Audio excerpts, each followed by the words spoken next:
everybody. Welcome to the new Wednesday night OWCP Chat studio. Yeah, we're in our studio now. How is everyone doing tonight? Okay, so as you guys are all hopping on, remember you can follow us on all social media platforms. We have LinkedIn at Gini Helms. We have YouTube at Wednesday night OWCP Chats with Chris and Jeannie. We have TikTok at Breaking OWCP Now. We have Instagram on Wednesday night OWCP Chats and like 4 to 5 different pages on Wednesday night OWCP Chats. And we don't. So if you can't find us, you're not really trying. Yeah. We don't really have any housekeeping, but the only thing is, those of you that are following this page, hello, everybody. Those of you that are following this page, make sure you go over to Breaking OWCP's page and follow that, because that's where our podcast is going to be launching from. So it's going to be Breaking OWCP Chit Chat with Chris and Jeannie. Yeah, so on the podcast, it's going to be a lot of fun. You're kind of getting to see sort of, what it's going to be like for us, because this is where the podcast is going to happen. And but occasionally, if not always, we're going to also record it or play it live on the Breaking OWCP Facebook page. So go over to Breaking OWCP and hit the follow button so that you don't miss anything when we do start the podcast. I'd like to see you all there. Yep. Hello, everybody. Hey, Tanya. Judy, Tim, we have some of our offices on, some of the franchises. Hello, Tammy. What do we have there? Hey, Judy. D. Smith. We're going to give everyone a little bit of time to come on. Normally, this is where we do the housekeeping thing. But instead, why don't I tell you to do this? I just said go to Breaking OWCP Facebook page and click the follow button. That's going to be really important for when the podcast begins. But also hit the share button here. Tonight, I'm going to be talking about the 20 things you can do to win an OWCP. And what I really want to do is talk to you and all of your friends that you work with. So this is your opportunity to go share it, go post somebody's name or type somebody's name in the comments so they'll see it. At least they can come back and watch the replay. But tonight's topic, I think, is going to be one of the most important topics I talk about. It may not be as fun as Woodshed Night, because everyone knows I love Woodshed Night. I love taking supervisors out behind the woodshed. Which that's coming up real soon. Coming up. We do it each quarter, so all the new people on there can get a glimpse and a listen on what we do behind the woodshed. Now, if you're new here, you'll see that we've got some offices that come on because we have this franchise. It's called Federal Injury Centers. And we've got doctors who have been trained to get your claims accepted. And they'll come on and say hi. Right now, Dr. Karich is on from South Bend, Indiana. Go Irish. Check him out if you're in Indiana or in the southern portion of Michigan. You got Tim Vandeman on. He's in charge of like 4 different offices in the DC, DC, Maryland, Virginia area. And I saw somebody else was on, but it already scrolled up. So be sure you recognize them when they come on. But when our doctors come on, it's because they're just trying to check out what you're saying and to get to know you. And many of our offices will they'll put their phone number and address, and they'll answer your questions. And so you'll actually get the expert advice from doctors while you're here as well. Greenville, South Carolina is on. So everyone say hi to Greenville, South Carolina. We have Federal Injury Centers of Virginia Beach, Dr. Clark and his What's up, Dr. team. Clark? Erica, hello. Federal Injury Centers. We got Andrew on with Federal Injury Centers of Cleveland. What's up? Cleveland, Ohio. They're doing a great job up there. We got Dr. Karich on from Federal Injury Centers of South Bend. We got Federal Injury Centers of Greenville. Let's see. Muy bien, Victor. What's up, Victor? You see. Hey, Victor. Hey, y'all. Hey, Latrice. Hey, y'all. What's up? Yeah. Let's see. Linda, I'm going to get your question out of the way real quick. It's just, hi, Chris and Jeannie. I have an OWCP case and my claims examiner wants to send me for a referee medical exam. My glasses. Yeah, you probably want to fix that. I live in Pittsburgh and they want to send me 2 hours away. Is there anything I can do closer to my home? You are required to go to these exams, but they're going to pay you for your time or your travel, but you have to go. And the reason they're doing that is because they are probably sorely lacking in doctors that do that stuff. So unfortunately, you're going to need to go. Okay, we have some folks on Instagram. Hello, everybody on Instagram. We have people on TikTok, and we're on Breaking OWCP on TikTok, LinkedIn, YouTube, and then Facebook. So we are on 5 platforms, guys. So there is no way anyone can say they cannot find us. I mean, even LinkedIn has it and YouTube. So with that said, go ahead and click that share button. Yep. Let your friends know what's happening. And either tag it on your page, tag your friends. Yeah, let's what are we at? We're at 8:05. We're gonna wait another minute. And hello, everybody. Ms. Rosa, hello. How come I didn't see Victor's comment on here? Yeah, he's there. So good evening from Alabama. What's happening in Alabama? Oh, it's Jeremy. Jeremy, hey, how are you? What's going on? Watching on Facebook and Instagram. You doubling up? Doubling up. All right, guys. So before we get going, and we're just waiting to get a few more people on, who has been to the Federal Injury Center's website? It's federalinjurycenters.com. Check the locations tab. Inevitably, somebody will say, do you have offices near me? And the answer is about 50-50, actually, because we're only in about half the states for now, but we're growing, always growing. So check out the locations tab. It's at the very top of the page, and see where the locations are, because you're going to find, after I read the 20 things you can do to win an OWCP, that you're going to want to get very familiar with where our locations are. So go to www.federalinjurycenters.com. And while I'm waiting, and then we're going to get rolling on this. Also, if you're somebody that still wants to get copies of the books, I've got just a few of Volume 2 remaining, and a lot of Volume 3, and Volume 1 is just on PDF now. But you can go to www, because we have more W's than everyone else. breakingowcp.com. It's going to be that kind of night. Okay. Go to breakingowcp.com and get your books. Let's get started. So tonight, what we're going to talk about, as you can see what I posted, we're going to talk about, what do you guys do when there is no help, when there is no federal injury centers, or when there is absolutely no OWCP doctors in your state? And how will you push through when supervisors refuse to help? These are 2 questions we hear all the time, every day. There's not a day that goes by that somebody messages us and asks us that. So Chris has a list of like 20 things that you can do to help yourself with your claim when there's nobody to help you. Yeah, so these 20 things aren't optional. I'm going to read them, and I'll tell you they are in no particular order. They don't go from most important to least important, or vice versa. Right. I literally sat last night and I wrote these 20 things down. It took me about a minute to write them all down. And because I believe these are top of mind for me. These are the 20 things that you got to do. Every single one of these things. Do them all. We're, just, to say that I'm tired of something, that's like so overused, but I'm tired of seeing you go homeless. Yes. You struggle with money, struggle with supervisors. You can't find doctors, which is a problem we're trying to solve with our franchise. You're having all these issues, and it's like you're, continuously stuck at this red light, and you're not running the red light. I'm going to teach you how to run the red light and how to get things moving in your direction or in your favor. So let's start here. No running red lights. I mean, do what you got to do. Believe me, if I said a red light for too long, I'm probably just running it. And we live in Florida anyways, and guess what? Okay. Everyone runs red lights in Florida. So you can either write these things down or watch the replay. And I've already discussed with Chris to slow down when he's explaining it, so you guys don't have to hear him zip through everything. Wait, what are you saying? I talk fast? I watch your live Facebook every Wednesday and attend your training. Yes, you do. Yes, you do, Victor. And thank you for that. Tell all your friends, Victor. Okay, so in no particular order, let's go 1 through 20, and we'll talk about them. We'll pause and answer some questions as we go. But thing number 1, choose your own doctor. The number 1 problem people have is they go to the wrong doctor. I talk about it all the time, and some of you will probably roll your eyes and go, okay, you represent doctors. Of course, that's what you're going to say. Well, yeah, of course, that's what I'm going to say. We have doctors because it's your number 1 problem. And so that's the number 1 problem that we solve.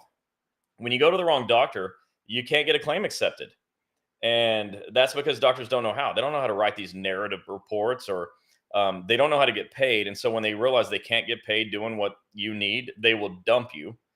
And they don't understand your forms. You know, they'll do crazy things on your CA-17s, which will cause you to get your COP cut off. I mean, they'll do all kinds of just nutty things.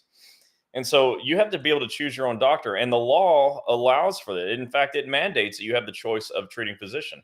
And nobody can get in the way of your initial selection of physician. You can't be forced to go to a doctor who's employed by or contracted by your agency. You know, I think that law was written for the VA, I believe. And no supervisor can get in your way of choosing your own doctor. And their opinion of your doctor is irrelevant. So the number one thing you do is choose your own doctor, because when you choose the right doctor, from there everything goes smooth. Okay. When if you come to a federal injury center's office, we've got a team of people in every office that knows exactly what to do with you when you come in. We start doing the work prior to you showing up, so we're ready to get your case worked up and accepted. And we have a huge success rate at getting cases accepted. You've all heard me say we got over 1,125 cases accepted last year, and this year is #Road to 5,000. Our goal is to get 5,000 accepted claims, but I assure you, there's no other doctor in the country who gives a crap. And that's just the bottom line. So choose your own doctor. Don't let anybody get in the way of your choice. You got to be able to choose wisely. And that is actually, if those of you know, that is actually on the CA-10. It states that as a rule. Yeah, it's on CA-10. It's in the Code of Federal Regulations. It's in the United States Code. It's in the CA 820. It's basically a guide for everyone in OWCP. It's everywhere. It's everywhere. You can choose your own doctor, and you should. Your supervisors, okay, they're going to say, you got to go to the urgent care. Okay, that's fine, but the urgent care is definitely going to get your claim denied, because generally you're not going to see a medical doctor, just a nurse practitioner or PA. And without an MD counter signature, all those reports are invalid. No stamps too, right? Because some people are saying that the stamps are not working. I don't know. Look, there's no rule that says you can't use a signature stamp. There is no rule that says you can't use a signature stamp.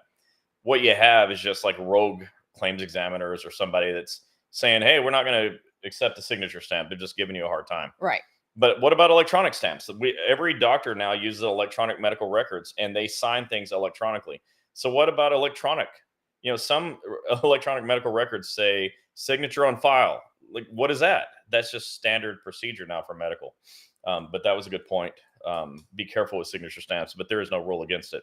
But choose your own doctor. The VA, you don't have to go to a VA doctor. They're world-class doctors, but they don't know how to help with OWCP. I've never seen a single VA doctor get a case accepted. Surgeons don't want this until the case is accepted. ERs are too busy to write the narratives. Family practice doctors, who we all love, they don't know how to get a case accepted. This isn't their thing, so choose wisely. So number one, choose your own doctor and choose wisely. Number two, if you have a CA1 claim, demand a CA16. The CA16 pays all of your medical bills for the first 60 days, and you never, ever, ever have to pay it back, even if your claim is ultimately denied. The 16 gives you the ability to get help without paying money out of your pocket on a CA1 claim that you weren't expecting to get hurt today. So get a CA16 and don't be behind the gun as far as how do I pay my medical bills. When you have a CA1 injury that's filed within 7 days, you have a right to a CA16. So demand a CA16. The CA16 will prevent you from going broke getting help so you can get better. That one's simple. Write this down. CA16. Critically important. I'll go to union conventions and ask for a show of hands who's ever heard of a CA16. It's shocking to me the number of people that have never heard of it. But it's kind of good, because now that we've been training a lot of you, especially with APW, because they keep inviting us back every year, which is awesome, because new rules, new laws. Thank you, stuff. APW. You guys are great. Thank you. That just happened. Yeah. When I had a brain fart. When we're there, and I mean, literally, as the years go by, then the people are starting to know what a CA16 is. And they're completely like blown out of the water when they actually know that there's supposed to be one. Yeah. So demand a CA16.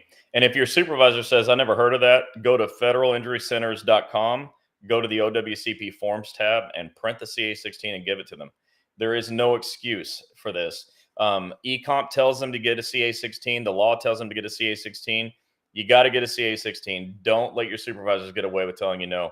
And there's nothing in the rule that says you don't get a CA16 if the supervisor thinks that you're not injured bad enough. Okay, that's just crap. Don't allow this. The law says that they shall issue Form CA16. Shall is absolute. Okay, so get a CA16. So that's number one and number two. Number three, elect continuation of pay on a CA1. Because you're going to go ahead and report in time to get a 16, you're also reporting in time to get COP. The other thing that I see for people is that, they delay getting their injuries reported. They lose their ability to pay for the healthcare because they don't get a CA16. And then they lose the ability to be off work and get paid. And so people say, I can't take off of work, but I can't work because I hurt. I can't get help because I don't have the money, and I can't work to get the money. And if I go to work, I'm going to get worse. It's like this awful circle. Okay. And so you have to report and get COP. Some people will say, well, if my claim's ultimately denied, I might have to pay back continuation of pay. And that is in the rules. At federal injury centers, I've never had a single person since 2007 have to pay back COP. We know how to avoid that because mainly we get your case accepted. But elect COP. Don't use your own sick and annual leave because you understand you don't have an infinite amount of that. It's going to run out. So COP is good for 45 days of time off. I mean, who understands that in 6 or 8 weeks, you could be better already. You could be all the way back to work. And if you had a CA16 and you had COP, it didn't cost you anything and you were able to get paid. So choose your own doctor, get a 16, and get COP. These are really critical things. And I said these are in no particular order, but I think there's a reason I made those number 1, 2, and 3. Because if you just do those things, generally everything else is going to work out. If you just do those things, you're not worried about money, you're not worried about how to get paid, and you got a doctor who knows what they're doing. And life is a lot more simple that way. And so you got to do those 3 things. I want to read a couple more, then we'll answer some questions. Next, this one is avoided almost all the time. And so we have a form in our office to not allow you to avoid this. And it is write your own personal detailed statement of what happened. Regardless if it's a CA1 or a CA2, write a statement as to what's been happening with you if it's a CA2 and what happened if it's a CA1. Where were you? What time was it? Who saw it? What happened? How did you feel? All these things. And just so you know, as a side note, if you go to breakingowcp.com, there is a free downloads tab, and there's a document on there for how to write an employee statement. So go get that. Okay. Get these free downloads and learn how to write your own statement. But if you do that, here's the value of it. Nobody knows more about what happened to you than you. And if you go to some doctor, let's say in Nebraska, where I don't have an office yet, and the doctor doesn't know how to write these narratives. Well, if you can give your doctor your own employee statement, the doctor can incorporate that into their report. Now the report is instantly better. Instantly better.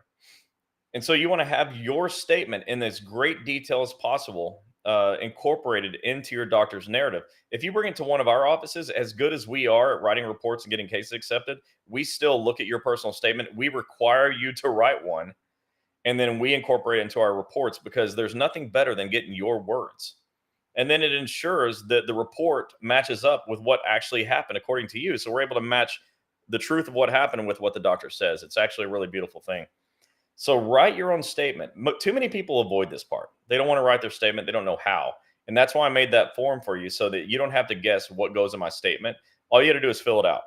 And a lot of you know the story, and I'll have Chris tell it to you real quick, where we had a VA employee, 8 years. Was it 8 years? He was denied. I mean, he lost like over 28,000 or had to dip into his savings or something like that. And explain to them what you did with speaking about the witness statement to save his case. Okay, so hold on to that because that's number 7. I'm not going to talk about that yet. That's number 7. Oh. So we're not talking about witness statements. Oh. She's not really paying attention or even in the show. We're not talking about witness statements. We're talking about you writing your own statement as to what happened to you. Okay, so what happened to you from your perspective That is your personal statement, not a witness statement. It's your personal statement. So write your personal statement, use great detail so your doctor can incorporate into their narrative report. Narrative reports, do you understand the narrative report is the key way to get a case accepted? It's the key thing that has to be done. If a bad narrative report is submitted, it's a 100% denial. I've never seen a case that was approved with a bad narrative ever. And so let's say you got like a really bad doctor who can't write words at all in a sentence, but you can give them a statement they can copy word for word. Your odds of getting a case accepted go way up. So write your own personal statement, take it to the doctor. And number 5, and then we're going to pause and get some questions, read the comments and answer some questions. So number 5, get copies of everything from eComp. What you need to understand is now this paper's over. All right, we're moving completely to electronic digital. And eComp is ecomp.dol.gov. That's where you go to report your injuries. There's a CA1 button and a CA2 button. And registering for eComp is simple. It's like 2 screens total. Yeah. So in the eComp file is your entire case file. Everything that's ever been uploaded there is there. Everything that was ever transcribed, like voicemails, is there. Every conversation that someone has with someone else outside of your presence is there. But your CA1 and your CA2 is there. You need to print everything that you have, your CA1 or your CA2, bring your CA16, get a CA17. Some of these I'm probably getting ahead too. But take all of that stuff to the doctor. Your doctor needs to read these things. And if you're in Nebraska where there's not a single office that's federal injury centers and your doctor doesn't know what a CA1 is, you still take it because now your doctor has your CA1 or 2 and your statement and can incorporate all the information on these forms and in your report or your statement into their narrative report. So a mistake people make is they don't come prepared with everything. Now at federal injury centers, you call, the receptionist answers, gives you to our case manager whose only job is to help you. The case manager walks you through everything you need to bring to the office. And then we get you to bring it to the office. We go through it all. And then you come in for your actual first visit. We've already gone through everything and we know exactly what to do with your case already. Yeah. But you go out to some place where there's not a federal injury center's office and they're not going to know that stuff. So you're going to have to do it for them. So get a copy of everything from eComp, take it to the doctor and tell them what's important. Yeah. Say, hey, take a look at CA1, take a look at the CA2. Look on the second page at what my supervisor said. You got to write about this stuff. Take everything to your doctor. So to recap, the first 5, choose your own doctor and choose wisely. Don't let your supervisors choose for you. Number 2, demand a CA16. The rule says that the supervisor shall issue CA16. Shall. So demand it. Elect continuation of pay, COP. Yeah. That's number 3. Because you don't want to be worried about how to get paid during your time getting better. COP is the best way to get started in a CA1 injury. Number 4, write your own personal detailed employee statement as to what happened to you. And use my form at breakingowcp.com to help you write that statement. And number 5, get a copy of everything and take it to your doctor so they can incorporate that stuff into your narrative report and get your case accepted. So I'm going to stop at number 5 for now. And let's see what people are asking or saying. Okay. If you guys are asking a question, you ask away. If it's a private question, you can, once the live is over, you can go ahead and message me, or if you're going to forget, you can get out of the live, message me, and then come back to the live. But yeah, Ms. so you don't Jackson, have to ask if you can ask a question. Yeah, you can just ask like you may be everybody new else. here, but this is what we want. I want you to ask questions. I want you to leave here. I want you to leave here tonight and not have any more questions. I want you to show up to work tomorrow and know exactly what to do. Okay. Miss Rosa said, I'm struggling. FIC reconsideration submitted 9/30/22, still no decision. That's not a question. Can you read it again? Right here. I'm struggling. FIC still reconsideration submitted 9/30/22, still no decision. Okay. When you haven't gotten a decision and it seems like, wow, how have I not gotten a decision yet? You got to call your claims examiner. But here's what Eric Blowers told us to do. So I'm passing on attorney Eric Blowers' information to you. And he said, leave a voicemail because they have to transcribe it. And then all the documents in your case file have to be dealt with. So leave a voicemail saying, what is the status of my reconsideration submitted 9/30/22? Can somebody get back to me? Last week you saw Scott Sear on, And that's exactly what we asked them to do. They made that phone call, made the voicemail, or left a voicemail that had to be transcribed. And the next thing you know, a few weeks later, Scott's case is accepted. Yeah. And they just kind of poked him and pushed him until they got it done. So go do that. Okay. Hello from Oregon. What's happening, Oregon?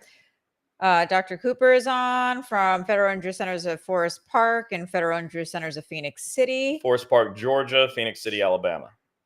Tom and Ariel Lanford. The problem I have with choosing my own doctor was they didn't want to deal with DOL. Yeah. How do we get around this? I guess in California, DOL doesn't like to pay their bills. Okay, let me just handle that. That's not the case, actually. It's not that DOL doesn't like to pay their bills. DOL is indifferent in paying bills. Yeah. I know that sounds crazy, like you can't believe it, but they're indifferent. Okay, they're just looking to check the boxes. If the boxes are checked properly, they pay. So a few things have to happen. One, the doctor's got to be credentialed with Department of Labor, and two, they have to be trained to do the right job. And if they're not credentialed or trained, they're not going to be able to get it done.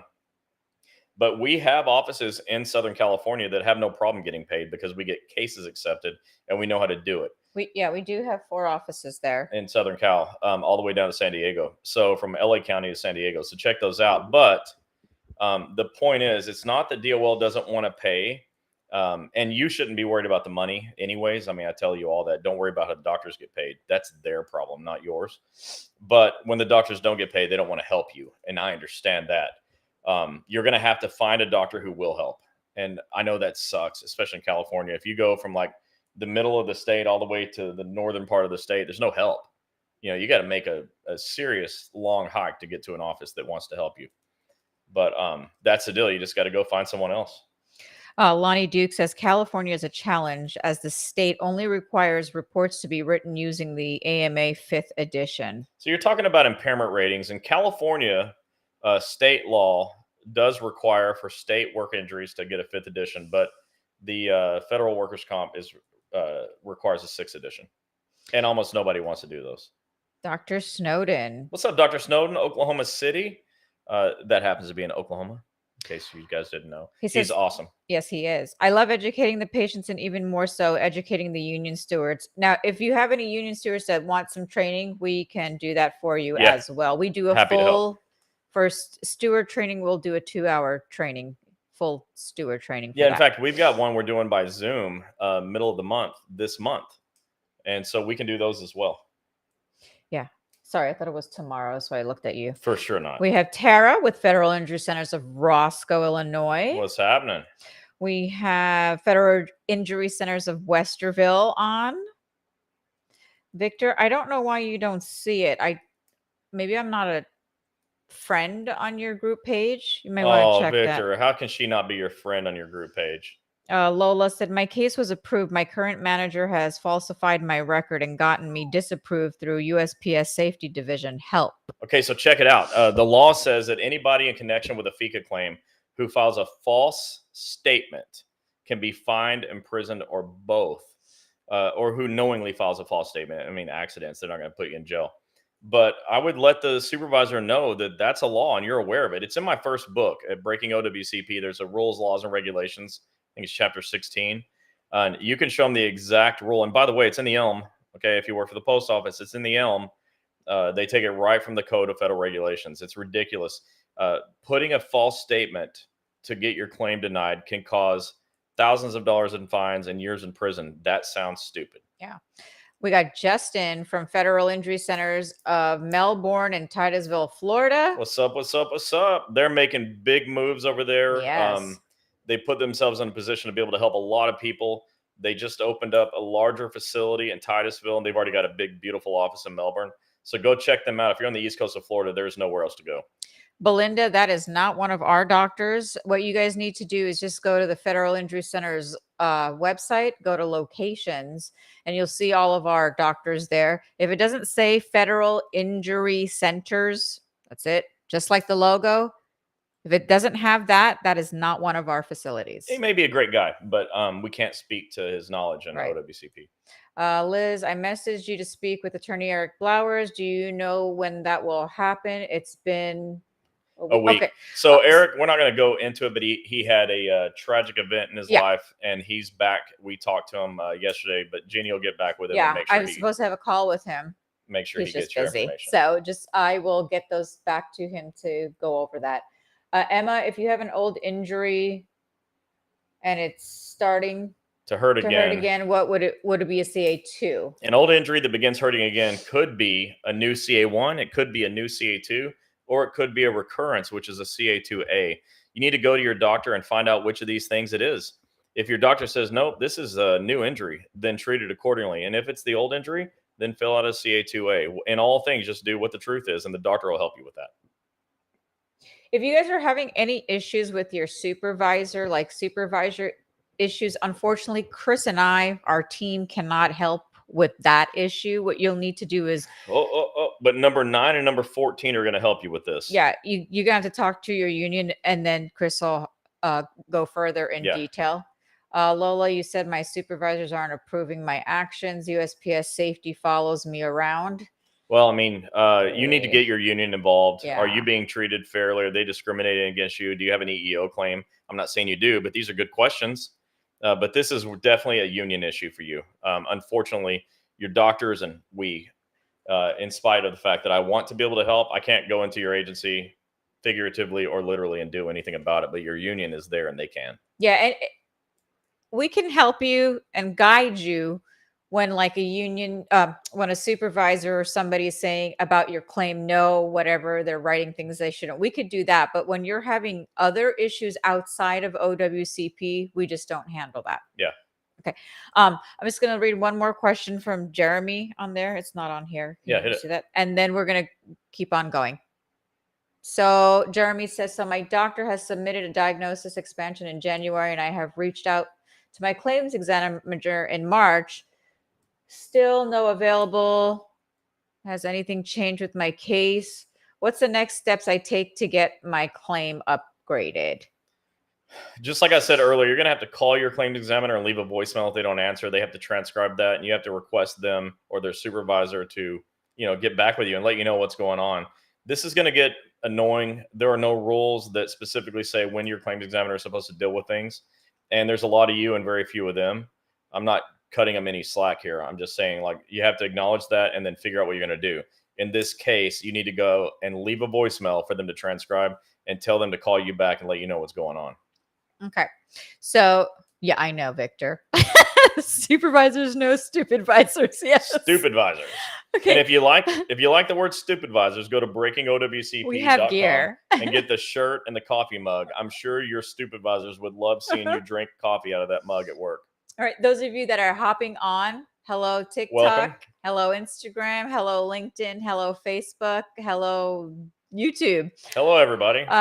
So our topic tonight is, what do you do when there is no doctor and no help for you in your state? And, how do you get the help with your claim? And Chris is going over it. If you're just hopping on, you'll have to watch the replay to see what the first was. 5? I'll recap them here in a minute. So the 20 things you can do to win an OWCP. The first 5 were, just quickly, choose your own doctor, demand a CA-16, elect continuation of pay, write your own personal detailed employee statement as to what happened to you, and then get copies of everything to take to your doctor from eComp. So number 6, get a CA-17. This is omitted too often. Supervisors don't want to do it, sadly, too often, and that's against the rules. You need to get a CA-17 from your supervisor to take to your doctor so the doctor can write restrictions. Now, here's the good news. If you don't have restrictions, you go back to work. And if you can go to work with some restrictions, maybe your supervisors will work with you. But you need a CA-17 because this form, it's called a duty status report. It will protect you physically when you're on the job. If you're having issues physically, the doctor can restrict those so that you can do the things that won't hurt you and not do the things that will hurt you while you're busy getting better in therapy or surgery or whatever you need, so that you can get back to full duty. But get a CA-17 duty status report. It's simple, but too many supervisors don't want to give it to you. So write this down. There's another form called an OWCP 5C. And all forms that I mentioned, you can get at federalinjurycenters.com. We have a forms tab. Just go print it out. Is it there, or is it on Breaking OWCP? It's on federalinjurycenters.com. The CA-17 and the OWCP 5C are both there. But if they won't give you the 17, you can go print these things from my website and the doctor will fill it out for you. Number 7, so she mentioned this earlier, get a witness statement. Yeah, I want him to tell the story so you can understand how important a witness statement is. He's going to tell the quick version. Yeah, so we met Gilbert at the VA several years ago. He had been injured 8 years prior. There's something about 8. I don't know. But he was injured 8 years prior. His claim was denied the whole time. He was able to do his reconsiderations, keep the thing alive. Met him. The way he hurt himself is by lifting a person into a golf cart and driving the person to the front door at the VA hospital. Well, he picked the person up, hurt himself. They were denying because he got hurt way in the back of the parking lot. And it was basically his word against theirs. And I met him, and what we determined is we got to find this patient that he picked up. And we said, if this guy's still alive, I'll bet you he'll write a witness statement. So they were able to find the guy based on looking in the records of the day the guy was there 8 years prior. Thank God they kept the records, right? Because healthcare keeps records. Yep. And the guy was happy to write a statement saying, yeah, he picked me up and he hurt himself. He grimaced and, fell or whatever the statement was. But because of the witness statement, his claim got accepted after 8 years. 8 years later. So on box 16 of the CA1, it says witness statement. And too many times, in fact, most of the time, it's empty. You don't get witness statements. And people are scared to be a witness. But the truth is the truth. You don't have to be scared to tell the truth. Just tell the truth. So when there's a witness, get a witness statement. And if it's too late and the CA1's already turned in, it's okay, even if it's 8 years later, to get someone to type it up or write it down, and you can e-comp that witness statement. That witness statement is going to help you because it's someone else saying, I saw it happen. All right. So number 7 is get a witness statement. Do not avoid the witness statement. It's too important. And people will say, well, I don't want to be in trouble by my supervisor. Listen, the supervisor has very limited options on an OWCP claim. They can pull all the crap they pull, but they can get in a lot of trouble. And it'll be up to you to cause them to get in trouble when they do the things that they're doing that they shouldn't be doing. So get a witness statement. If you're friends with someone at work, be a friend, okay? And remember, one day it could be you. And if it's you, you want to have a witness statement. So be a witness. Do what it takes to help people out. Yep. So get a witness statement. Number 8, don't delay anything. We have too many people that say, well, it hurts a little bit. I'll just wait and see if it goes away. Or like I say, rub some dirt on it. The rub some dirt on it technique is the most damaging thing in OWCP. Too many people say, maybe it'll just get better. It'll go away. Yeah. I'll feel better later. But then guess what? You don't get a CA16 because you missed a deadline. Or you can't have COP because you missed a deadline because you said, I hope it gets better. And hope is not a strategy. And it didn't get better. So you're still having problems, but you missed some deadlines. Okay. And so now number 2 and number 3 here, you can't have. So don't delay anything. Let's talk, about the 2 things, or, what number is it? Deadlines. Number 12 coming up is going to be about deadlines. So I'm not going to jump into that too early, but don't delay. The purpose of don't delay, okay, the 8th thing here is to tell you when you're hurt, immediately report. Immediately, right now. It says on the CA10, report as soon as possible. What the hell does that mean? Now. It means now. Right? Okay, now is the soonest possible time to do anything, right? I say it all the time. Many of you have heard it. So don't delay anything. That's number 8. I'm going to tell you something. I could stop at number 8 right now, and if you did the first 8 things, you're going to be in good shape. Things are going to go well. But then I wouldn't be able to say what number 9 is. Number 9 is forget your supervisor's feelings. Forget it. I say this when I'm in live trainings. So I'll tell you now, repeat after me. I don't care what my supervisor thinks. I don't care what my supervisor thinks. And don't. Let me tell you why. Because when you're hurt, they're not. When you can't sleep at night, they're sleeping fine. God forbid you should get in a car wreck tomorrow and die. They replace you the next day. We say it all the time, guys. This is caring about supervisors' feelings. I'll tell you what, as soon as they care about yours, you can think about caring about theirs. But ultimately, this is your life. And the laws were built to protect you and penalize them if they hurt you. And so don't worry about them. Oh, they're going to be mad at me if I report my injury. Who cares? I'm really struggling not to use my bad words tonight, just by the way, especially when I talk about supervisors. This is why we only do it every quarter. Forget your supervisor's feelings. I don't care what my stupid advisor said. That's exactly right, Victor. I think that's really important because too many people make bad decisions because they're worried about what someone else thinks. You're the one that's hurt. It shouldn't matter to you what anybody else thinks, but definitely not your supervisors. They are not there to help you. All right. You help yourself. So screw them. We don't care what they think. And then I'm going to say number 10, and then we'll get some more questions. Okay. Mhm. So, number 10, always, always tell the truth. Always tell the truth. And here's why. There is only one law that I can think of, and I know all the laws. There's only one law I can think of that will penalize you in OWCP. And it's if you write a false or fraudulent statement or file a false or fraudulent claim. I never see it. I've never seen any of our patients ever at any of the offices we've ever had. I've never seen someone do this because generally I think you guys like your jobs enough to at least want your benefits at retirement. But the truth is, always tell the truth because it's the only way you can be punished in OWCP is if you don't tell the truth. And as long as you're telling the truth, it doesn't matter what anybody else does. You're telling the truth. You're going to be okay. So number 10 is always tell the truth. Be accurate and be truthful at all times. So number 6 was get a CA-17. Number 7 is get a witness statement. That's box 16 of the CA-1. Number 8 is don't delay anything ever. Do everything now. Now is the soonest possible time to do anything.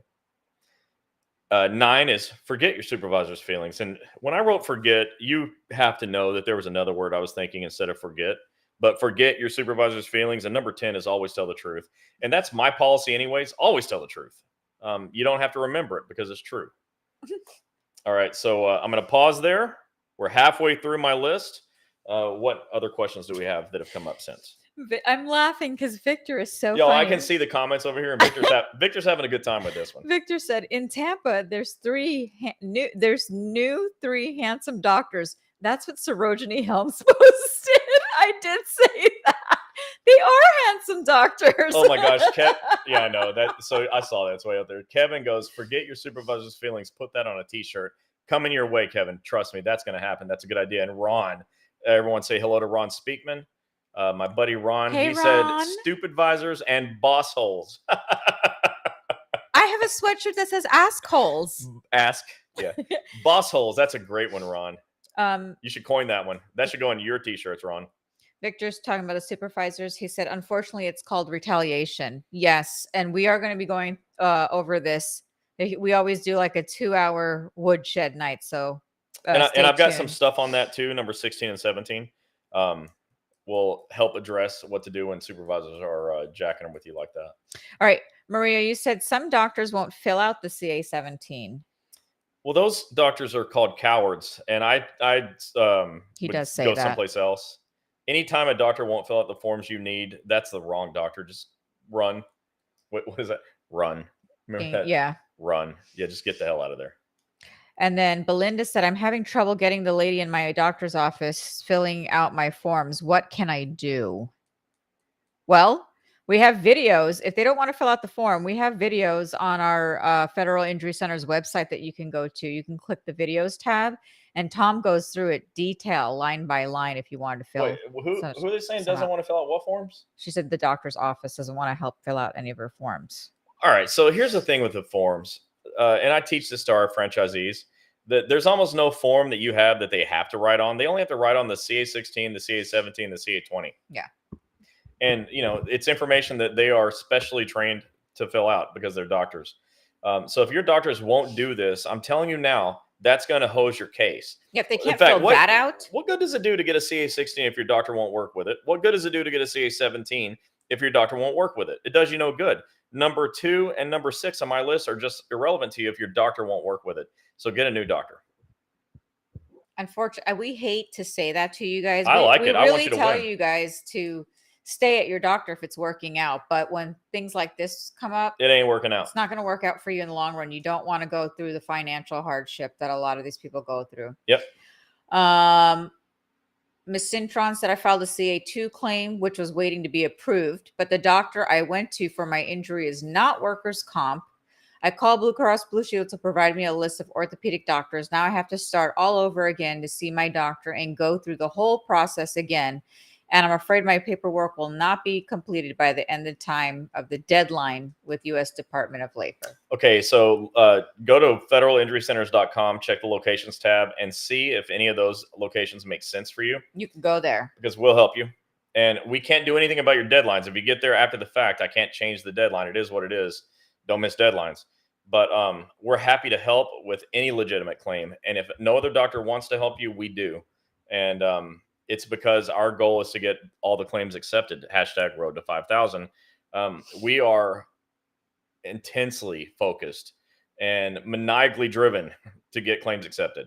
It's what we care the most about. So we're happy to help if we can. Sonia Summer says, was it FU parentheses plus minus 6 the supervisor, Chris? You're on the right track. You're on the right track. Ms. Rosa said, left a message and got a call back from both OWCP, CE, and supervisor. Was told they cannot help since reconsideration decision is in the hands of the QAM. OWCP supervisor said calling the CE about decision issues would not get me my answer. Well, unfortunately, that means you got to wait. OWCP is my point of contact, and I always thought I could call my claims examiner without having their supervisor follow up and say, don't call about these decision questions. I don't know what that's about, but the good news is you learned that they haven't made the decision, so you didn't miss anything. They're just, they're delayed. So I think that's good news because it's not a no. Judy. Yeah, so Chris, should I call you to touch base on Friday?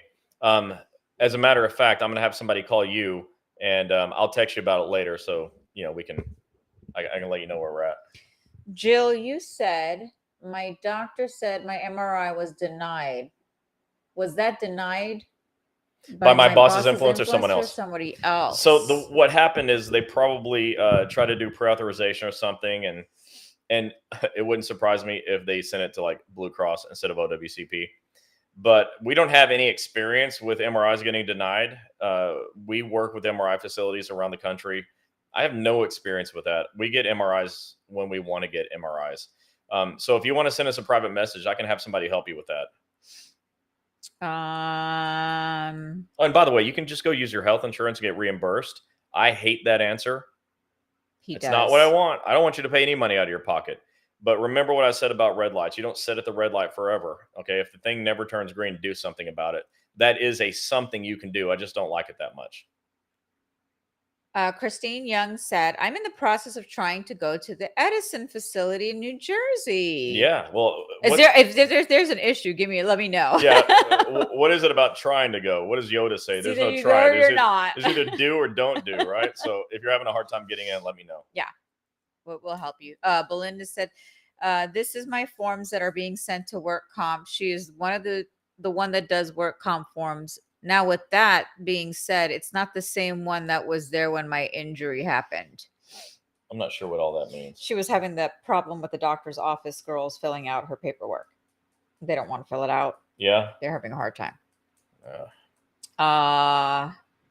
New doctors, please. I'm going to take that comment out. Hold on. What else we got? Ron said, for all that are new here, Chris is the leading national OWCP expert. FIC will get you squared away. I love y'all. And Chris, let me know when I can be a guest on your podcast. By the way, I know I'm behind you to so many interviews, but Ron's podcast, which is coming out soon, called Fed Up, he said will be dropping this month. Fed Up, and yours truly has been interviewed on there. I'm really looking forward. I told Ron not to send me a preview of it. I want to be surprised like everyone else at what I said in the interview. Tom and Ariel Lanford said, DOL denied my prosthetic reimbursement. Is this common? I was scheduled for surgery tomorrow, April 6th, but now it's pushed out till June. What the front door? Yeah, so denials do happen. What we have to do is read the letter explaining why they denied it and fix it. We get denials too. Don't get me wrong. I talk about how we get everything accepted because we do, but that doesn't mean we don't have to go through some crap to get there. We just know how to overcome it. So whatever got denied, let's look at the denial letter and see why they did that, and then address the reason and have that overturned. Jill said, I followed your advice and just deliver mail. I show up limp a little, but need surgery. Yeah, so in order to get surgery, you got to have a claim accepted and you have to have a diagnosis approved that is surgical. I don't know what your situation is there. That's not touchscreen. I don't know who wrote this. Sarojini and Chris Helms are here to provide the correct OWCP That's Victor. information. It is up to the employee to do the right thing. Don't delay.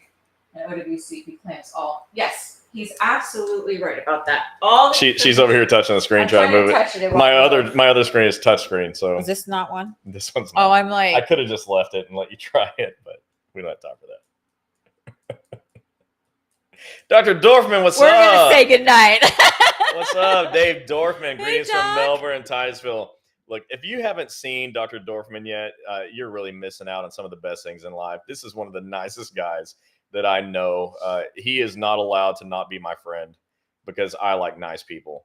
You guys got to go check him out in Melbourne and Titusville. We love Dave Dorfman. You will too. No, we don't. We yes, don't. The hell we don't. I don't. Chris does. Believe me. Go see him. Go see him. Christine Young said, no, I already spoke with Cynthia and I'm filling out the paperwork and I just have to switch doctors to the OWCP doctor. Awesome. And I'm going to be dealing with switching doctors too. Well, welcome to Federal Injury Centers of Edison, New Jersey. Yeah. It was so funny. Chris and I were just talking about that today. And we want you guys to know that a lot of the times we're doing these open houses and we did like one almost every week last year and have a convention was we were never home. And once 3 people showed up to an open house, that was not awesome. So we are so you guys understand why we're not out there till our offices get about 50 patients, then we'll come out. And the reason is because I'm trying to make a huge impact on your lives and the lives of people you know. And so if I show up and I talk to 3 people, that's wonderful. Those 3 people are helped. But those 3 are going to go tell maybe 2 other people each. And so we're talking about less than 10 people. I want 50 people to tell 3 people. I want to multiply the information. That's when we start every one of these shows by telling you to share. Go let someone else know that we're doing this. Can you imagine that if you're somebody that hasn't heard the first 10 things that I told you and you didn't know anything about OWCP already, you'd be in hell if you got an injury tomorrow. Let someone know that this is going on, okay? They need to know what to do. Whether they come to a Federal Injury Center's office or not, they have a right to have a fighting chance at winning an OWCP. Losing should not be inevitable. So let people know this is going on. Share it. Okay, I'm going to read a couple more and then we're going to Dave said he loved me too. Whatever. Where's Mercedes? Somebody said she was using her Blue Cross Blue Shield. She wants to know how she gets refunded Oh yeah, so when you use your own health insurance, because now she's going to Dr. Courage. When you use your own health insurance, there's a form called an OWCP 915. And again, it's like every other form at federalinjurycenters.com. Go to the forms tab and you can print one out. And all you do is attach the receipt. And I would attach a letter of medical necessity from the doctor that gave you whatever treatment you got. And attach that letter and the receipt to your 915 and e-comp it. And you can get reimbursed for money you spent out of your pocket when your claim is accepted. Liz Nelson said, when I reach MMI, do you know anyone in Massachusetts that does them? I could take a trip to Florida. My sister lives in Davenport. If you've reached MMI and you're looking for a schedule award, and that goes for everybody on here, just message me on after this, whether it's here or on my page. Just message me on the messenger and I'll talk to you about that. With that said, very few of our offices, like very few of doctors around the country, very few of our offices know how to do this. The schedule awards, they're very complicated. You know, if everyone could do a 5th edition, every doctor in the country can do a 5th edition impairment rating, but OWCP requires a 6th edition.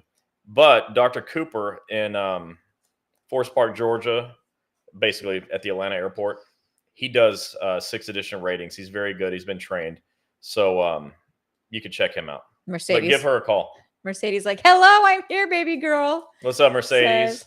Her baby girl says, it's that boy and girl I know, her daughter. Oh, cute. That's cute. All right. And Mr. Bodwall said, I saw my PCP and they're slacking on giving me my medical report and diagnosis that OWCP asked. Can I switch to you guys to avoid the future headache with my PCP located in Massachusetts? Yeah, you can. I'm guessing your claim's not accepted. Your PCP is probably not even listed as your treating physician?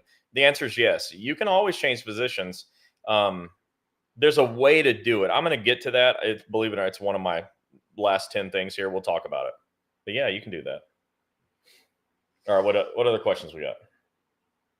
Now, but Dr. Woywood in San Antonio says he does the 6th edition. That's right. San Antonio, Texas. That's right. Thank you, Dr. Woywood. That's correct. All right. Go ahead. Now you can go. And in Greenville, South Carolina, their doctor is going through the 6th edition training right now. Oh, look at that. Yes. Fantastic. Okay. Sorry. And thank you, Greenville, South Carolina, for that. Okay. All right. Let's continue on to the next 10. All right. We're on number 11. Oh, okay. I'm not going to recap the first 10 because I did that. You can always go back and replay it. Number 11, review your doctor's narrative. This is especially for offices that are not federal injury centers. I see way too many narratives and like narratives. Okay. They're not actually narratives. They're paragraphs that the doctor is just like, I don't even know what this doctor is doing. You know, the report is so bad. It's not even a report. And if you look at it and to you, it looks bad, it's bad. Okay. Like if it doesn't incorporate your personal statement, it's bad. If they don't have a history and physical in it, it's really bad. If your diagnoses are bad, it's bad. You got to look at it. So I want you to review your doctor's narrative before it goes in. Now, listen, if it's a federal injury center's office, don't worry about it. Okay. We get cases accepted. It's what we do. But I'm talking to everybody in Nebraska and Iowa and South Dakota, North Dakota, Montana, you know, Michigan, Minnesota, where we don't have offices yet. Right. And I want you to win. And so I want you to review your narrative and ask questions and tell your doctor, this isn't good enough. And, you know, just a little tip, I'd always say it's not good enough and make them go again every single time. I'd always say, not good enough, go again. And maybe they won't do it. And if they won't, that's a clue that that's not the right doctor for you. But always review your doctor's narrative. Okay. You should not be surprised by a denial that says the narrative was inadequate. That shouldn't surprise you because you saw it already. Number 12. This is similar to don't delay anything, which was number 8, but it's more specific. Number 12, don't miss deadlines. Deadlines are the one thing that even I cannot overcome. If you miss a deadline that's in the rules, it's over. And now, look, I gave you an example last week of a time where it wasn't over, but that was a special circumstance that I was able to navigate through. And it's not, you know, we're not always that lucky. All right. But don't miss deadlines. So let's talk about some of the deadlines that are so important. Number 1 is your time to report an injury is 3 years. Now, if you were all in front of me and I could see you, I'd ask you for a show of hands. Who's been told that you have 3 days or 2 days or 2 weeks or 3 weeks or 30 days or something stupid, 14 days, whatever they tell you. And if you don't report your injury in that time, it's too late. Well, if I ask that in a group of people, I'm going to have hands raised that said, yeah, my supervisors say that all the time. I'm telling you, you have 3 years. It's in the rules. And again, if you want to see the rules, and you should put this and download it to your phone, get the first edition of Breaking OWCP, the first volume, that is. It's the one with the black cover with my face on it. Get that and download it and save it on your phone because the rules, laws, and regulations specifically goes into these deadlines. They're very important. So breakingowcp.com, you owe it to yourself to have these downloaded to your phone. It's really important. Like I download all 3 of them right now if I could to my phone. Wait, I did. Okay.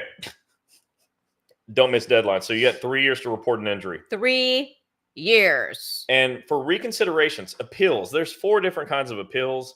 One of the unions kind of slapped me around verbally a little bit for saying that I love reconsiderations. But it turns out I love reconsiderations because they give you 12 months to appeal. 12 months from the denial you have if you file a reconsideration. The others like 30 days, you know, but 12 months is a pretty big window. It's hard to miss the deadline. And your doctor can submit new information on your behalf in the form of a new narrative by looking at the denial letter and responding to it. So I love reconsiderations, and those are 12 months from the denial date. If you wait 12 months and 1 day, it's over. You can't reconsider it anymore. We had a lady who sent Gini a Facebook message at like 11:45 p.m. one night. Oh, yeah. And in 15 minutes, her reconsideration deadline was going to pass. I happened to have an appeal request form saved to my phone, and we're able to email it to her. She filled it out and got it sent in with just a few minutes to spare. But that doesn't mean I'm reading all messages at 11 o'clock. No, she got at lucky. I night. mean, at 11:45 at night, she's normally like can't even see straight, right? But she's ready to go to sleep. But that night, we happened to be watching a late TV show and she saw it. Don't be that person, okay? Yeah. Be on time. But don't miss deadlines. It's really important. And you can't blame us, our franchises, if it's your fault there's a deadline. No, you can. You can blame her. That's fine with me. It doesn't bother me. Because you got to pay attention, because remember, the letters don't come to our offices. They go to your house. They go to you. They go right to your residence. You have to be very responsible for the deadlines, because that's very important. Yeah. All right. So the next deadline that I want you to be aware of is your CA16 deadline. If you report a CA1 injury in more than 7 days, you can't have it. So you won't be able to have a CA16 that pays your medical bills for 60 days. So don't miss your deadline for reporting a CA1, which is 7 days to get a CA16. Remember, it's 3 years to get help. But if you do it in 7 days, you can have your bills paid for. And if you report your injury within 30 days, you can have continuation of pay. If you wait till day 31, you can't have it. There's nothing I can do about it. You're just out of luck. So report your injuries right away. And like I said in number 8, don't delay anything. Anything. Yeah, nothing. Don't miss deadlines ever. If you miss deadlines, they're almost impossible to overcome. So don't do that. That was number 12. Number 13. I say this when I'm live teaching this in front of live people. And that is the surest way to get paid is to clock in. The surest way to get paid is to clock in. To not have to jump over any hurdles or through any hoops to get paid is to be on the clock, okay? Because federal payday laws govern that. They have to pay you when you're on the clock. So number 13 is go to work ASAP. As soon as humanly possible, get back to work. Tell your doctor you want to work and make the doctors prove to you that you can't. Because if you can get back to work with restrictions and they'll allow it and you can clock in, you get paid. And you don't have to worry about all the nonsense of turning in CA7s and getting the right documentation and e-comping it. You don't have to do all that because you're on the clock. Yep. And so I'm not suggesting that you go to work and get yourself hurt. If your doctor says medically don't work, then don't work. If your doctor says medically you can work with the following restrictions, then try to go to work with those restrictions. That's going to be really important. And the next one I'm going to say is going to help you with that.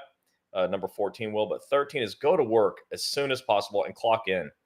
Do what it takes to get back to work so you don't have to jump through hoops to get paid. We're talking about how to help you win in OWCP. Well, one of the ways that it's easier to win in OWCP is if you're not stressed out about money.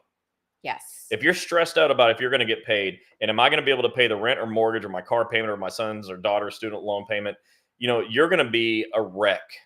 And people that are in, a nervous wreck or they're anxious or stressed out, they make bad decisions. Yes, they do. And so what I'm telling you is get back to work as soon as medically possible and clock in. Okay. I don't want you worried about money. Just like I want you to get COP so you don't have to worry about how to get paid in the beginning.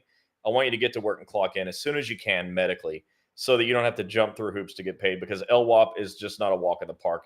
You can ask people on here. You don't just automatically get the LWOP. If you miss something, you're going to wait till the next pay cycle to get paid. Yeah. And number 14 is get union help. And I didn't put it down at the bottom of the list because it's less important. It's just when I decided to write it.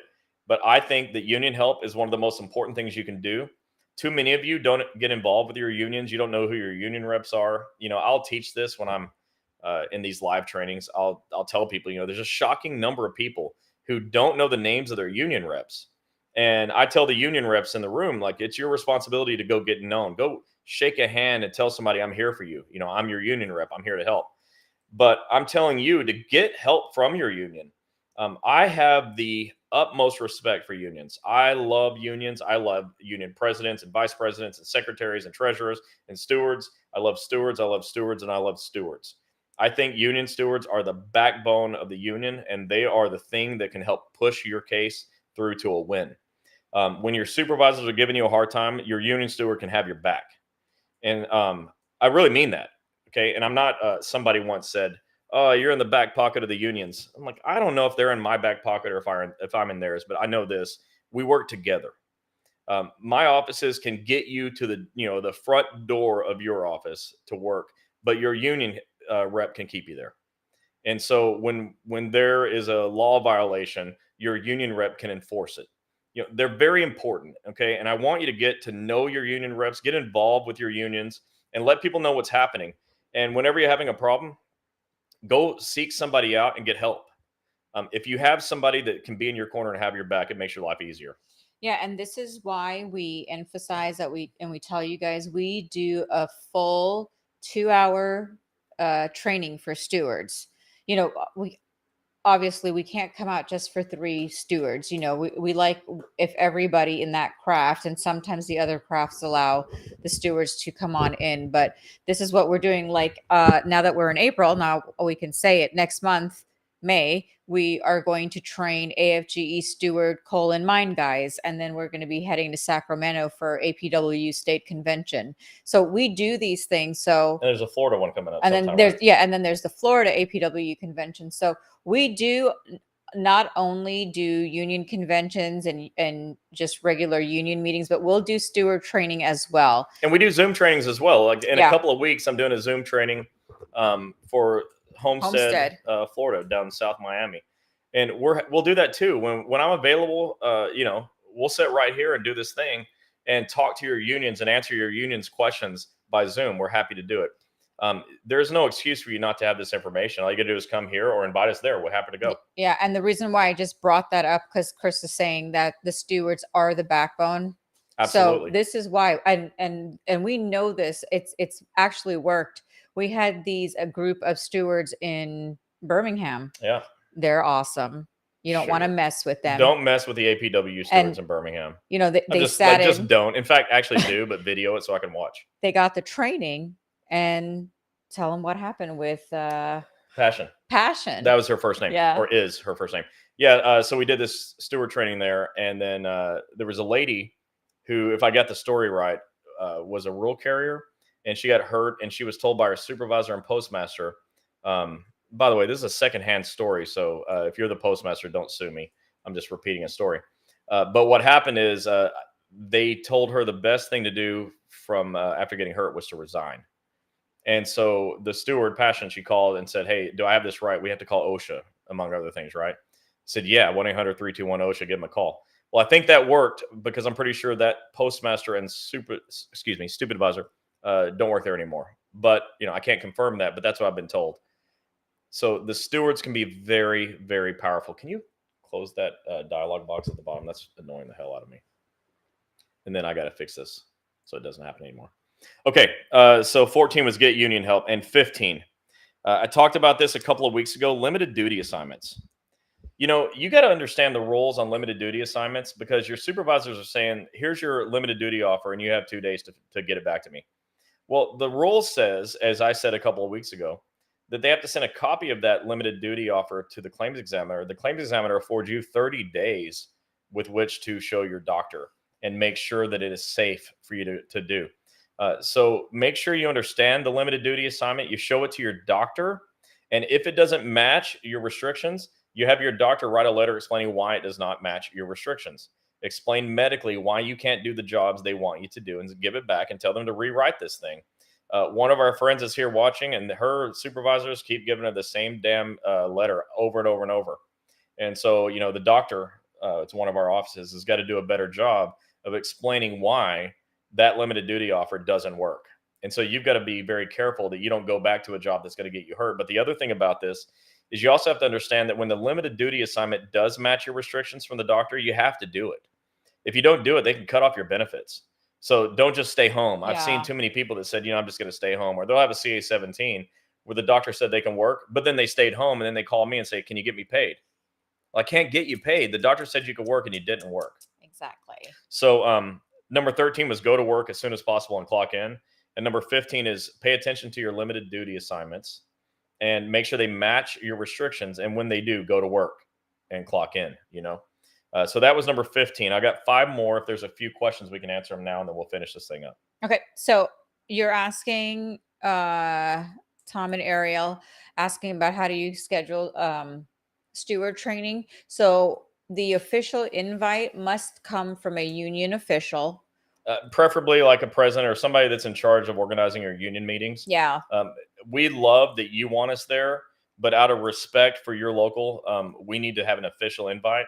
Because I just don't crash the party. You guys have important business. I've attended these meetings. You have very important business you got to deal with.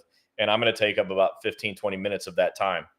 So I need to be invited officially. Yeah. So you need to have somebody email me at Gini at federalinjurycenters.com. That's GINI. A full full state convention training is 3 hours long. We'd like a booth. We set up our books. We give away books and a whole bunch of free stuff. And then Chris trains for 3 hours, and we ask for a projection and a projector screen. That's it. No charge. But for steward trainings, it should be at least more than 15 stewards, because we have to fly to where you're at. I mean, there may be only 15 stewards. Yeah. So you just have to let us know. But that's why it's probably better if we do those by Zoom. Yeah. And that's perfect because everybody can do it from home. Rich Ray is a good friend of ours out of Staten Island, New York. And when I first met him, we did a 3-hour steward training from 9 p.m. to midnight. From a hotel room in Texas. It was so fun. Yeah, it was great. I can't wait to do another one, Rich. So they're probably having their meeting tonight. They're having their meeting tonight, Okay, so he's not even hearing me. But anyways, we can make things happen if you want them to happen. Yeah. Mike Joseph said, Chris, what happens if they filed MMI and then did a schedule award and you had surgery after MMI? Does it affect surgery anything? After MMI. Does that affect anything? No, but the good news is if you get worse throughout your life, you can adjust your schedule award and get more money. But no, so the deal is if surgery could help you get better, then you weren't at MMI until you had surgery. So if you got an MMI before surgery, that doesn't really make sense if surgery can make you better. But you can refuse surgery and you're at MMI, okay? But it sounds like you got a schedule award and then had surgery that could make you better. That's just, it's kind of backwards. They're not going to come and get your money back, though. Okay, let's keep going. Okay, we're at the last 5, the home stretch, okay? I've done 15 things that you can do to win an OWCP, and I've got 5 to go. So number 16 and 17 are fun for me. Number 16 is call OSHA. I just said it a second ago, 1-800-321-OSHA. The reason I put this in is because OSHA says that it is, of the 9 employee rights they list on their website, that the 6th employee right is the right to report a work injury. And if your supervisors don't let you report your work injury, or they threaten you to retaliate, or they actually retaliate, or you fill out on eComp and it goes to their email inbox and they don't do their part, so it never makes it to OWCP, then they are effectively preventing you from getting help for your work injury. And I think you should call OSHA and see if that's a safety violation. 1-800-321-OSHA, because when it is, OSHA will take care of it. We've seen, and I just gave you an example of that. There was an example of an LLV that caught on fire. I know that'll shock you. You probably never heard of an LLV catching on fire before, because I'm sure it never happens. And this was an isolated incident. But the supervisor said, quick, go back in the burning vehicle and get your stuff out. And when I talked to the lady, I said, do you think that's a safety violation? And she said something to the effect of, I don't know. I said, well, let's call OSHA and find out. It turns out it was. So 1-800-321-OSHA is a great way to protect yourself from supervisors that don't care about you. And remember, number 9 is forget your supervisor's feelings. So we don't care what they think. Repeat after me. I don't care what my supervisor thinks. I don't care what my supervisor thinks. But when your supervisor tells you something stupid, like quick, go back into the burning vehicle, maybe call OSHA, okay? Because we're not going to put up with that crap. Number 17, and this is my favorite of the whole list of 20. If you know me, you already know what I'm about to say. File a grievance. File a grievance. File a grievance. File a grievance. File a grievance. File a grievance. Did I make myself clear? He said file a grievance. File a grievance. And I'm serious. When the supervisors break the rules, file a grievance. When they violate the contract, file a grievance. I once heard, I think it was Manny from NALC. I got to hear him speak live, I believe, in Chicago.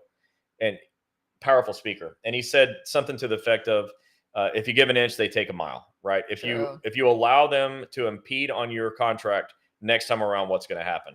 So I'm not a union expert, but that made a lot of sense to me. File a grievance. Don't let them pull the crap on you that they pull. File a grievance. One of the unions doesn't like me saying that. So plug your ears. File a grievance. I really want you to file grievances because I want your supervisors to stop messing with your lives. You know, some of the things they do will quite literally ruin your life. File a grievance. And find someone who will help you file a grievance. Okay, it's really important. And do they always work out? No. But the union presidents that I know are winners. I'll bet you they win. Okay, find somebody who's a winner. File a grievance. File a grievance. Real quick, real question, real quick. We'll quack. Sonia Summers. She said, what do you do that your accommodations work area to support your limited duties was changed? It happened and you had an episode. You had to get treated because you can't work with the tampered work area. You got to go to your doctor and get a narrative explaining why you can't do that stuff. I mean, it's all about the CA-17 and the doctor's note. And that has to be communicated to your supervisor, who's got to give you a better limited duty offer that works out for you. And your claims examiner should be helping in that process because they're the ones that afford you the 30 days to review it with your doctor. So 16 was call OSHA, 1-800-321-OSHA, and 17 was file a damn grievance. 18, pick another doctor if you have to. You know, the red light thing, don't set at a red light. Don't set at a red light with your doctor either. If your doctor refuses to do the right job, if they refuse to write another narrative, they refuse to address your reconsideration, they refuse to fill out your CA-17s, you know, they won't bill OWCP even though they can do it. They continually take money from you, which our doctors never do. Change doctors. I have at breakingowcp.com another form that will show you and walk you through how to write a change of treating doctor letter. You just have to say why you're changing and who you're changing to. But don't stay in an office or with a doctor who's killing your case. Don't do that to yourself, okay? Do whatever it takes. You can get a referral to another doctor. You can ask your treating doctor to write a letter to the claims examiner requesting to be removed from your claim. And you can request a change of treating doctor, or you could just freaking go to another doctor and see what happens, okay? We never have claims examiners tell us, you're not the treating doctor, you can't help them. Never happens. Never happens. Don't stay with a doctor who refuses to do the right job. Okay, that's number 18. And shameless plug, go to federalinjurycenters.com, check the locations tab, and see if there's a doctor that makes sense to you. And you can call them directly. Number 19, use the rules, laws, and regulations to your benefit. Use the rules, laws, and regulations to win in OWCP. You have to know the rules, the laws, and the regulations. I keep saying, check out the first book that I wrote, breakingowcp.com, for the rules, laws, and regulations chapter. It's powerful. You download it and save it to your phone, and anytime your supervisor tells you something that's crazy, you can say, yeah, but what about this law that says you shall give me a CA-16? What about this law that says I have 3 years to report my injury? You know, like, you need to have instant access. You don't necessarily going to memorize these things, but if you know where to find them, and I believe, like I said, it's chapter 16 of that book. If you know where to find the laws, the rules, and the regulations, then you have a fighting chance. Because, you know, I had one of these that said, don't get angry. Well, you're going to get angry. And I scratched it out, okay, and I put something else there because it's not reasonable. You're going to get angry. But the best way to get even is to know the laws, okay, and use those laws for your fight, okay? You can use the laws, the regulations for your grievances. Understand the rules, okay? That's what we're doing here, by the way. So each week when you come to Wednesday night OWCP chats, I'm going to teach you about some of the rules. A couple of weeks ago, I taught you about limited duty assignments and what the specific laws are for that. But you need to understand those and have those at your fingertips in case you need them. So use those rules, laws, and regulations. And number 20 is very special to me. Okay. And if you saw Scott last week, you understand why. But number 20 is never, ever give up. Yes. Never give up. It's the way, just like I told Tammy, who's Scott's mom, okay, in the very beginning, I said, if you never give up, I'll never give up. And I say this to everybody that I talk to. If you won't give up, I won't give up. Our doctors won't give up. We'll keep fighting for you as long as you keep fighting for yourself. Never give up. And I said number 18 was pick another doctor if needed.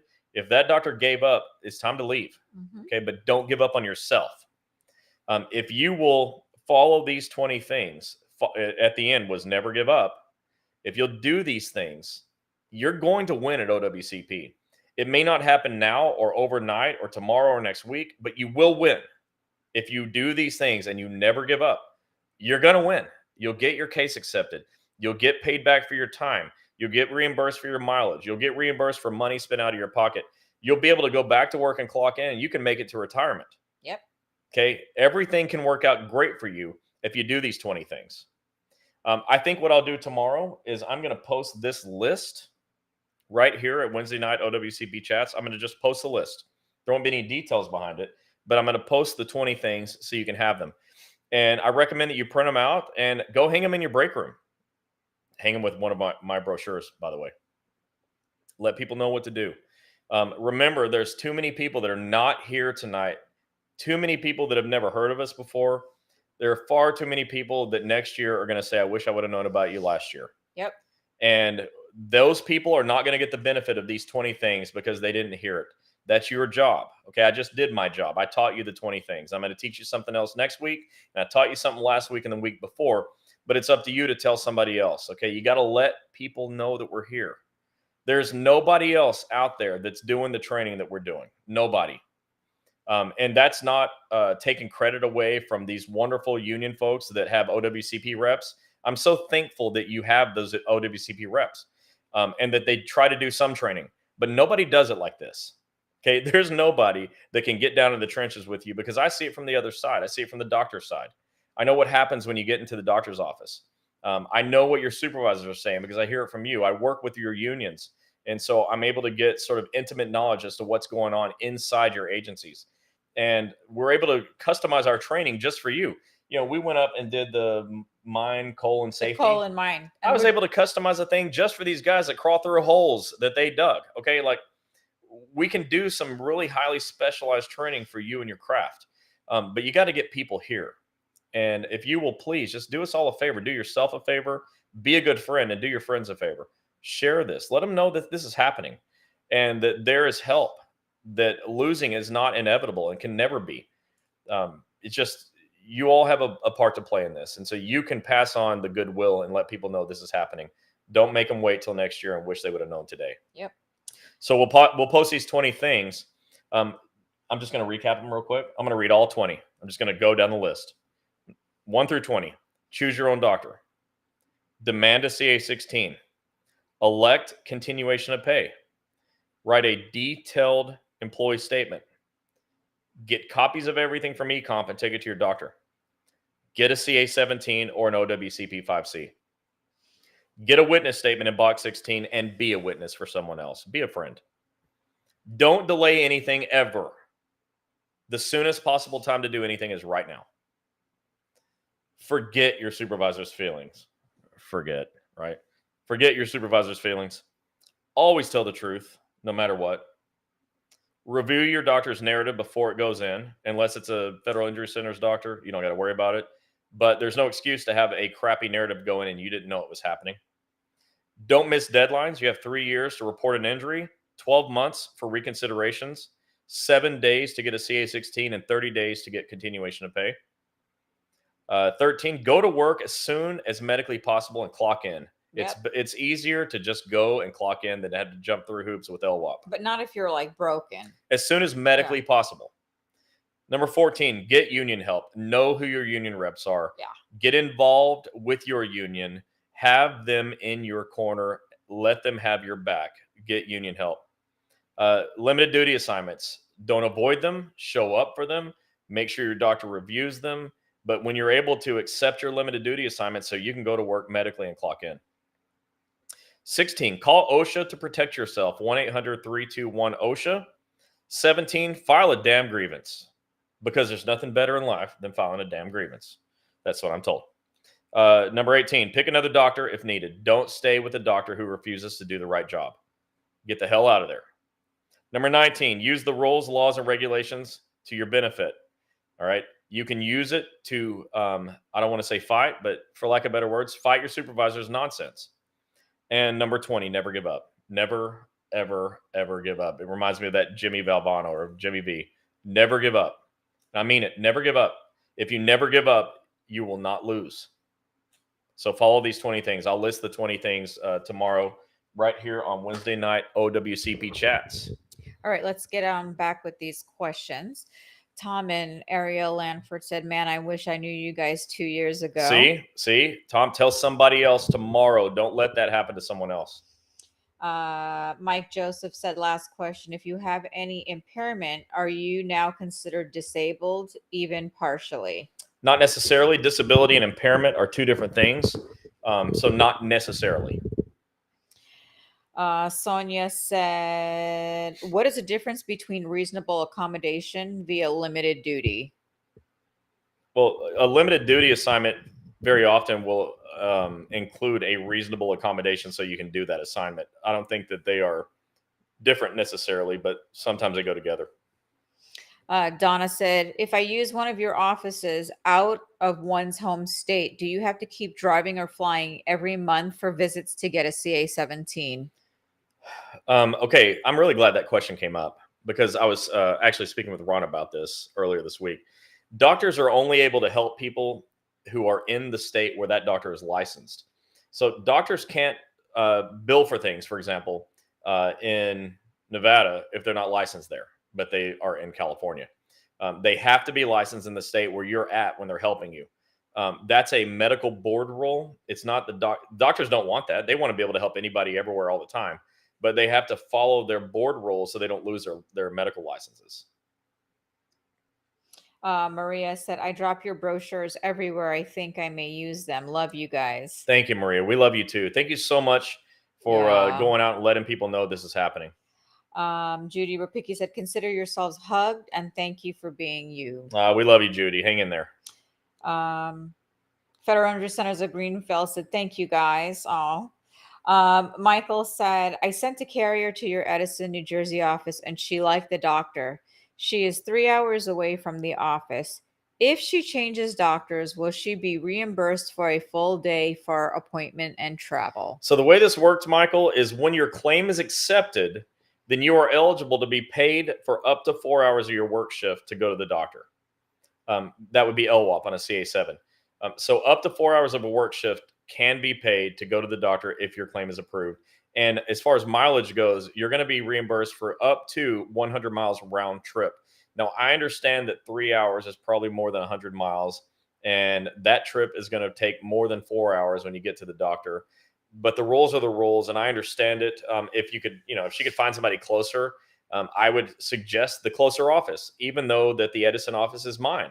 But I care about you guys, and I want you to do what is in your best interest, not what is in my best interest. What's in my best interest is what's in your best interest. Okay. Some of you are probably going like, yeah, whatever. No, really. No, it's true. All I care about is what you need. And I'd like to know where this person is driving from so I can put it on my radar as to a place we may be able to put an office. So let me know where they're coming from. Yeah, because we have a new one coming soon. I can't remember. And then we're not going to mention it here because it's not all the way out.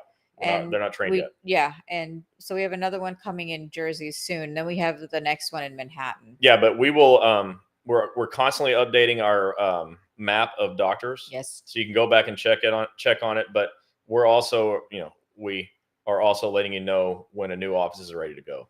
But let us know where she's starting from so I can see if we have something close. Said upstate New York, Albany. We're working on it. Yeah. We are definitely working on it. Yeah. The closest one we got right now is Manhattan, and Staten Island is about to open up. Yeah. So, all right. So far, that's all the questions, which is, sorry we went over some time. Oh, I'm not sorry. And in fact, knew this is going to happen. Yeah. So I was actually going to say, if you're new here, these are typically hour-long shows, and the purpose of that is because we want to, don't hyperextend that thing, which is exactly what you're about to do. There you go. You can just leave it. It'll be okay. All right. We usually go an hour, but sometimes it's necessary to go longer because we want to get all your questions in. And sometimes the topic has to be more thorough, So if you're new here, it's typically an hour, but we've been known to go 2 hours because the deal is whatever it takes. And we do whatever it takes to help you. Go to federalinjurycenters.com. If you want to find an office that might be near you, that might make sense to you, go check that out. Go to breakingowcp.com and download the books and put them on your phone so that you can put Breaking OWCP in your pocket. Yep. That's very important. You need to have the rules, laws, and regulations at your fingertips. That would be very, very, very critical for you if you've got a supervisor who, as I always say, is either dumb or acting dumb. But even the dumb ones act dumb. They don't even know they're acting dumb sometimes. Mamie, you said, what about Connecticut? Okay, so that's why we keep telling you. Well, number one, when the offices are going to be opening soon, you'll see I do posts on it. Offices opening soon. Go ahead and call and get scheduled. So you'll know through that. And if you miss it, you can always go back on our website on the locations tab to do that. To check if we have new locations coming. Yeah. Victor said Sarojini Helms Mangoes Orlando soon. Yes, that's a yes. That always sounds like a yes. That's always a yes. Good night. Have all 3 books. They're great use to all of them. Thank you for your information. When can we get another center in North Georgia or East Georgia location? Whenever somebody becomes available. Yeah, so I'll end with this as far as locations go. We have what we have. I want to have 2 or 3 times as many, but we struggle with getting doctors to say yes. Dr. Cooper's in Georgia, and it took him like that much time to say yes. It made sense. But not everybody's like that. But most of the doctors that I talk to say no because they don't want workers' comp. They don't understand how badly you need it. Dr. Cooper in Georgia understands how badly you need it, and he's all in. All of our offices are, but too many doctors don't care. And we have to struggle getting through the ones that don't care to find the ones that do. So with that said, we will see you guys next Wednesday. I'm going to have Chris take a look. We did ask you to comment on topics you guys would like us to educate you guys more on and do some training. So we're going to go ahead next week and choose something from that. I'll have Chris take a look and we'll go through that and pick a few of them. And then after that, again, we will be coming to Sacramento, California for the APW State Convention. And we are headed to Colorado, Estes Park, for the AFGE coal and mine training. And then we come back and we do Florida APW State Convention. Yeah. So those are all of our housekeeping. And if you want us, get somebody official to make the invite, and we'd love to come. It's free to you. Just like she said, I need 3 hours on a state convention because, this takes a while. This was an hour and a half, and I didn't touch on everything. I didn't even get close to touch on everything. Yeah. Well, I need 3 hours. I need a projector and a screen. That's it. And if you can make that happen. Oh, and I want everybody in attendance to be in my class. Yes. I don't want a fraction of the group, and I don't want to be put at the very end when everybody else wants to go home. I need everybody there because I want to make the biggest impact possible for the money you don't spend, right? It's free. And I want to make the biggest impact possible. It's not a sales presentation. Victor's here. He's been in my presentations. He'll tell you I'm not there selling federal injury centers or books. That's not the point. I'm there teaching, and it takes some time to do that. And I want to teach as many people as humanly possible. Yeah. So those are my, that's my criteria. Requirements. It's my requirements. And last but not least, don't forget you can find us everywhere on social media: Facebook, YouTube, LinkedIn, TikTok, and Instagram. Yeah. All right. So lastly, don't forget, please do me a favor, a huge favor. Okay. Please go to Breaking OWCP on Facebook and follow it if you haven't already, because when we start our podcast using this setup, we're going to be broadcasting the podcast among other places on that page. It will not be broadcast here at Wednesday night OWCP chats. We will be on Breaking OWCP. It's the Breaking OWCP podcast. It's called Breaking OWCP Podcast Chit Chat with Chris and Gini. There'll be, shorter 25, 30-minute topics, and we're going to have fun with it. But these are things, because it's a podcast you can listen to when you're driving. If you're a letter carrier, you can hear it, from your podcast app. You can listen to it. Like some of my offices, their employees say they hear my voice and they're going to sleep. That's bad. Because all the videos are me. For training the doctors and their staff. It's all me. And so, you can go to sleep listening to my voice too. And I'll make sure that I've got a really nice, soothing voice, radio voice. Do I have radio voice? I don't know. You sounded like it just now. But we're going to have some fun, but it'll be very educational. So go to Breaking OWCP on Facebook and follow it. And, while you're at it, on TikTok, on Instagram, go follow Breaking OWCP, because we're going to really be expanding that platform using the podcast so we can get to, more people and touch more people's lives. And we will be putting it out there. We'll let you know where we're putting it out. And check out Fed Up. Okay. Yeah. Ron Speakman's got Fed Up. He's going to be dropping that. When he does, I'll let you know so you can go find it. And you can specifically look for my interview. Yeah. And Sonia, You don't have to worry if you're on Facebook, because you just have to go to the Breaking OWCP Facebook page and you'll be able to catch our podcast on there. Yep. And because we won't be putting it on Wednesday night chats or our personal page, it'll only be on Breaking OWCP. All right, so that's it. Yes, that's it, guys. It's been a fun hour and 34 minutes. I really appreciate it. Share to all your friends. I expect for all of your friends to be here next week when I speak about something I haven't decided yet. And don't forget, if you're a union official, don't forget to invite us for your state convention and steward training. Have a good night, everybody. All right, good night. See ya. Bye.